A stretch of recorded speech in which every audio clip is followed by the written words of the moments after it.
Yo, what's good everyone? Today I'm going to be taking a first look here at this Week 8 NFL DraftKings main slate. Let's dive right into it. And like I always do here in this video, I'm going to go position by position, highlighting the plays that are sticking out to me here early in the week, and then we'll wrap up this video by putting together a first look cash lineup and a first look tournament lineup. But before we dive into the quarterbacks, everyone, if you could like this video and subscribe to the channel, I would greatly appreciate that. It's completely free to do, and every like, comment, and sub that you guys leave truly does help me out. I also want to mention here, I am on the road for work this week, recording in Florida, hence the background change, but only here for 4 days, so I will have my Friday videos of my final cash plays and tournament videos back in my normal recording studio. But with that being said, let's dive into the quarterbacks here, everyone. I'm looking at the top right away. Obviously, Josh Allen, we like that play more weeks than not, but honestly, Lamar Jackson here at $6,800 is really sticking out to me. And due to my road recording situation here, it's cutting off the player card a bit, so I do apologize for that. Bear with me, but we can see the passing yards here still, touchdowns, interceptions, rushing yards, and fantasy points per game. So just want to point that out. I think we're all very aware how these game logs and player cards look on DraftKings this year. But it sounds like Lamar is going to be back here this week, is expected to play in Week 8, and I really like this spot for him to get right off the bat against the Chicago Bears defense, especially playing at home. We know the rushing upside that Lamar brings, and honestly, this is probably the cheapest we're going to get him all year long at $6,800. So that really sticks out to me there. Baker Mayfield is really interesting in my opinion if we get both Mike Evans and Igbuka back. And honestly, if we just get one of those guys back, I think Baker's going to be in play here. Really good road environment, play in New Orleans. That defense is not great, and Baker's just been really good game in and game out. But if we can get both of his top two pass catchers in this game, I like him even more. Bo Nix is also sticking out to me here at $6,000. Huge win for them in Week 7. I mean, that comeback is one of the best comebacks I've seen in my lifetime. You can see there he put up 40 DraftKings points last week. We don't even need that at this price of $6,000, right? If I'm playing him in my cash lineup, that's 3x value I'm shooting for, 18 DraftKings points. And if I want to play him in a tournament, I'm shooting for 4 or 5x value. That's what, 24 or 30 DraftKings points? And he's very capable of doing that, obviously. We saw it just last week with a ceiling score of 40 DraftKings points. He's got a little sneaky rushing upside, just like Drake May, so I certainly don't mind that either. And playing at home here against one of the worst defenses in the NFL, that also really sticks out to me. So I like Bo Nix there. And then one other guy that I wanted to highlight was down in the 4K range. That's going to be Michael Penix Jr. Has not been fantastic in his sophomore season. 5 touchdowns, 3 interceptions. We want to see those numbers go up. But this is a fantastic spot for him as well in the pass catchers against this Miami Dolphins defense. Again, especially playing indoors at home here. More of a tournament play initially for me, but honestly, considering the price at $4,900, we might be talking about him in cash this week as well. Next, we got the running backs here, and the prices are starting to go up on some of these tier 1 plays. And really, the tier 1 this week is Bijan, CMC, and Jonathan Taylor. Yeah, Jonathan Taylor here, $9,500, very expensive. That's a $700 price bump up from last week, but if anyone deserves it right now, it's this guy. He's averaging 27 DraftKings points per game. That's basically 3x value at this price here, $9,500. But considering that Bijan is almost $700, not almost, he's exactly $700 cheaper, I like this spot better for him. Now, I know I just talked about Michael Penix, but I think Bijan's going to be the cash play here this week. Not to overlook Christian McCaffrey with George Kittle back last night. That running game just took it to another level. He had 129 rushing yards. He's obviously very involved in the passing game. What's his floor this year? 7 targets is the fewest amount of targets he's seen in a game all year long. So those are really the tier 1 plays. We're probably just going to be able to get one of these guys in our cash lineups this week, maybe 2 if some value opens up later in the week, but I foresee myself getting to at least one of those guys, and as far as tournament goes, I think they all need to be in play. Let's scroll down here into that 6K range a little bit, try to save a little money off of those guys. Cam Scadaboo's really interesting here. He's been involved in the passing game, not the most efficient runner, but boy does he run hard, and he's going to get all the goal line looks for the most part as well. I know Tyrone Tracy scored a touchdown last week, and he is going to mix in a little bit, but Scadaboo stuck out to me considering the matchup here against Philadelphia. That run defense has not been great this year. Derrick Henry, just like Lamar Jackson, this is a really good spot for the Baltimore Ravens offense to get on track against the Chicago Bears defense, who just hasn't been that great. They are missing some guys, especially Jalen Johnson. I know that's the cornerback in the passing game. I'll talk about Zay Flowers later.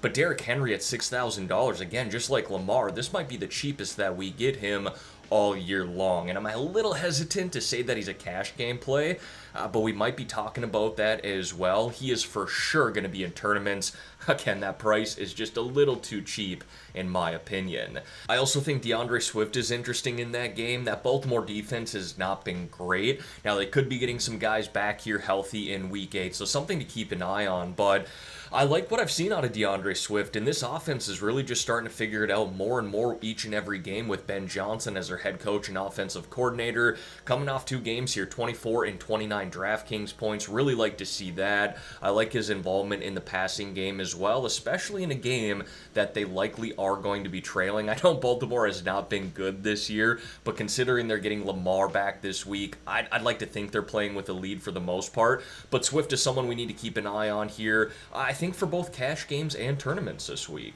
And then the last running back that I want to highlight here is Chase Brown at $5,400. Obviously, he's been a bit disappointing this year, especially considering where we drafted him in season long. But with Joe Flacco now starting at the quarterback position for the Bengals, I just think we're going to see this offense take the next step forward compared to what we were seeing with Jake Browning. Now, I do want to see the rushing attempts go up for him, just 11 last week with Joe Flacco starting, but I really do like his involvement in the passing game. So $5,400, that definitely stuck out to me. But again, considering this offense should take another step with Joe Flacco starting at the quarterback position, kind of just like the Bengals in general. And speaking of the Cincinnati Bengals here, we got the wide receivers, and you all know that I like to put these top wide receivers into different tiers. You know, we could put CeeDee Lamb and Nico Collins maybe in that first tier, but honestly, I think Jamar Chase is in a tier of his own. This guy saw 23 targets in his first game with Joe Flacco. And no, we're not going to be able to bank on 20-plus targets game in and game out, but double-digit, he should be locked into that. Just the way that Joe Flacco talks about this guy and how talented he is, it's very evident he wants to get the ball in his hands as much as possible. $8,100. Look, if he continues to get 15-plus targets with Joe Flacco in these games, that price is just going to go up. He's going to be in the Jonathan Taylor-type money before we know it. Now, let's go into a Tier 2 here, because I do believe that Jamar Chase is in a tier of his own this week. I think Tier 2 here is going to be from CeeDee Lamb down to Drake London. If I had to pick a few guys from there, I really like the Bucs wide receivers, assuming they're going to be healthy. You can see both Evans and Igbuka battling hamstring injuries. I'm recording this on Monday here. I'm not entirely sure if Mike Evans is going to play tonight. It sounds like he's a game time decision, but we know that Igbuka is not going to play. Being that he's so young and a rookie, maybe he can come back from that hamstring injury a little earlier than most do, but obviously we need to keep an eye on that. And then I do like Drake London here in this matchup at home against Miami. Talked about Michael Penix Jr. I think they're going to be a great tournament play this week, and honestly, I think we could be talking about them in cash as well. You can now see double-digit targets for London here in 3 straight games. And then my Tier 3 plays here are going to be from Romo Dunze down to Zay Flowers. I got to scroll just a little bit more to show Zay there at the bottom, but there's a handful of guys here kind of in this 5K range that are sticking out to me. First and foremost, Chris Olave. I'm talking about this guy week in and week out. Last week was the second game he's had that he hasn't hit double-digit targets, but had his best game of the season, 27 DraftKings points, almost 100 receiving yards, scored 2 touchdowns in that game, back at home in a game they're likely trailing against the Bucs. I think we're going to be talking about him in in cash once again come this Friday. Another reason to stay tuned for my final cash plays video and tournament plays video that I do post every Friday. Overlooked Cortland Sutton here at $6,200. Want to scroll back up a little bit and highlight him. I talked about Bo Nix already. Really good spot here at home against the Dallas Cowboys, who arguably have the worst defense in the NFL this year. So like Sutton there at $6,200. Probably more on the tournament side of things compared to cash games, but we might consider him in cash as well, considering that matchup. Like T. Higgins here as well. Just talked about Jamar Chase, talked about Chase Brown. Now again, this offense should take the next step forward with Joe Flacco under center. 10 targets last week. Really like that for Higgy, especially considering the price there at $5,600. Two more guys that I want to highlight here in the 5K range. First being Michael Pittman Jr. Really good game last week. 9 targets. Like to see that. But I saw a few more targets go his way with Josh Downs out of that game. Now, if Downs misses again here in Week 8, I'd like Pittman here at this price of $5,600 for cash games. And even if Downs does play, I certainly don't mind him for tournaments. And then getting to Zay Flowers here at $5,400. I like the targets that he's seen this year. Obviously like the spot against Chicago. And I like that price tag of $5,400. That's the cheapest he's been all season long. And one more guy I actually want to highlight here in the 4K range is Alec Pierce. Now, just like Michael Pittman Jr., if Josh Downs happens to miss this week, Pierce looks good here at $4,600. And notoriously a nice tournament play considering the deep threat appeal that he offers. But 10 targets last week with no Josh Downs. Again, if he misses this week, I think we'll be talking about Pierce when it comes to cash games. Next, we got the tight ends, and some of these top-tier tight ends are starting to see their prices go up on DraftKings. Ferguson now priced at $6,000. Tyler Warren's price is just slowly creeping up here on DK, now priced at $5,500. I think we should be considering them in cash, considering how good they've been this year, but just initially, they kind of look more like tournament plays to me because this low 4K range and 3K range is offering some really nice value here at the tight end position. If David Njoku misses once again here for the Browns this week, Fannin Jr. looks nice here at $4,400. Dalton Kincaid at $4,300 is coming off of an oblique injury. Bills had a bye here in Week 7, so I'm hoping he's healthy here in Week 8. Good spot there against Carolina, and he's been solid this year, really taking that next step as a tight end. Floor score there is 7.7 DraftKings points with a ceiling score of 20 DraftKings points. Dallas Goedert's been good. Don't mind Evan Ingram there. But Pitt sticks out to me here at $3,900. Again, really good spot at home against Miami, whose defense is no good. Case in point, just last week, Dylan Gabriel and the Cleveland Browns beat up on that defense. And I like what I've seen from Pitts this year. Just like Dalton Kincaid, we've kind of seen him take the next step at the tight end position. So $3,900, like that price. And then a handful of guys here in the 3K range that also stick out to me. Theo Johnson's been good, especially with Jackson Dart under center. Another guy that I like is Mark Andrews at $3,600. Again, we got Lamar Jackson, who's expected to be back here in Week 8. That should boost Mark Andrews overall. And then Dalton Schultz is kind of sticking out to me here at $3,300. His targets have been super consistent this year. 5, 4, 6, 6, 6. Hasn't translated to super high fantasy scoring, but again, it's been very consistent. 6, 6, 9, 8, and 11 DraftKings points at this price of $3,300, where we're not punting fully, but we're really saving a lot of money here going this route. So I think we need to keep an eye on him as well, especially if we do need that price savings. This is usually a position where we can get that. And again, Schultz consistency, I think he's worth mentioning. And then we got the defenses here. Top 2 price defenses this week are the Colts and Patriots, both at home in good spots, taking on rookie quarterbacks. I'd love to be able to get there in my cash lineup, but I don't know if I'm going to be able to do so. Again, we're hoping some value opens up later in the week. I for sure want to consider them in tournaments. If I'm looking to save some money here at the defense position, the Cincinnati Bengals do stick out to me. Not because they're a fantastic defense by any means, but this is a really good matchup at home against the New York Jets, whose offense is horrendous. Again, I'm looking at the numbers here in terms of fantasy scoring. Not great for this Bengals defense, but again, if I'm looking for a cheaper option, they did stick out to me. as well as the New York Giants. And again, I'm a little even hesitant talking about this because the fantasy numbers have not been great. But taking on a divisional opponent here in the Philadelphia Eagles, maybe this is a lower scoring game. And even if it's not, we're essentially punting at this price here, $2,100, right? So kind of hoping some value opens up later in the week here with one of these defenses. But if I just had to pick here on a Monday, it is the Cincinnati Bengals and Giants who stick out to me as those cheaper defenses. All right, everyone, now we're going to put together a first look cash lineup. But before we do that, if you could like this video and subscribe to the channel, again, I would greatly appreciate that. Every like, comment, and sub that you guys leave truly does help me out here on this channel. Let's kick it off at the quarterback position.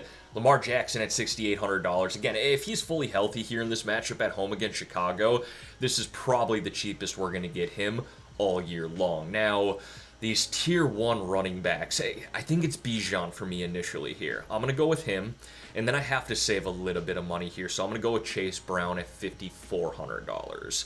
We have 48.33 left over per position, which is okay with me because this 5K range here for wide receivers is really nice. So we're going to go with Olave. Let's go with Flowers. Little stack there with Lamar Jackson. And I'm just hoping that Josh Downs does not play. Again, I'm not rooting for anyone to miss week in and week out, but as far as fantasy goes, Josh Downs, take another week to rest because we're going to play Alec Pierce here in cash this week. Tight end, let's save a little money. And do we even need to do that? I don't know if we do. So let's go to the 4K range here. Let's go with Dalton Kincaid at $4,300. Let's go to a defense and just save money. I'm going to put in the Giants, just punt here initially. And that gives us $6,800 for a flex. Javonte against Denver. Don't hate it. Don't love it. Don't mind James Cook there. We could even swap Dalton Kincaid off if we wanted to. Or we could put in Cam Scatterbo here at $6,600. So a number of different routes we could go there in the flex. But for a first look cash lineup, I kind of like it. And now we're going to put together a first look tournament lineup, everyone. Let's go with the Atlanta Falcons here. Love how cheap Penix Jr. is. 2 easy stacking pieces. I didn't even talk about Darnell Mooney, but he could probably be in that conversation as well. Let's get in Drake London, and let's save a little money here with Kyle Pitts. And we'll run it back, actually. Who should we go with? Achane, Waddle. Waddle, we save a little money there at $5,700. Kind of hoping Miami's trailing in this game. We'll put him in there as a run back. Now, let's go to the running backs here. And being that we played Bijan in the cash lineup, let's try and jam in Jonathan Taylor here at $9,500. I think people are going to start to fade him a little bit, considering the price. Maybe not. I don't know. It's Monday. We'll see what happens this weekend. And let's go with Derrick Henry here as well. Actually, I love the start of this. So, got to save a little money. Let's go back to a defense. We went with the Giants in cash. Let's go Bengals here in tournament, which leaves us with $5,450. Let's go with Cortland Sutton here. And how much money do we have left after that? $4,700 for a flex. That's going to be a wide receiver. Who do we got? Who do we got? Who do we got? We could go with Alec Pierce again, but being that I have Jonathan Taylor, how about Rashid Shaheed here in a game? The New Orleans Saints are likely trailing the Bucs. Shaheed's got that deep threat appeal. 9 targets last week. I kind of like that. Yes, he's someone who could go for 25 plus DraftKings points. Let's put him in there to wrap it up for a first look tournament lineup. Alright everyone, that is going to wrap up this video here for today. As always, thank y'all for taking the time out of your day to watch the content here on this channel. If you could like this video and subscribe to the channel, I would greatly appreciate that.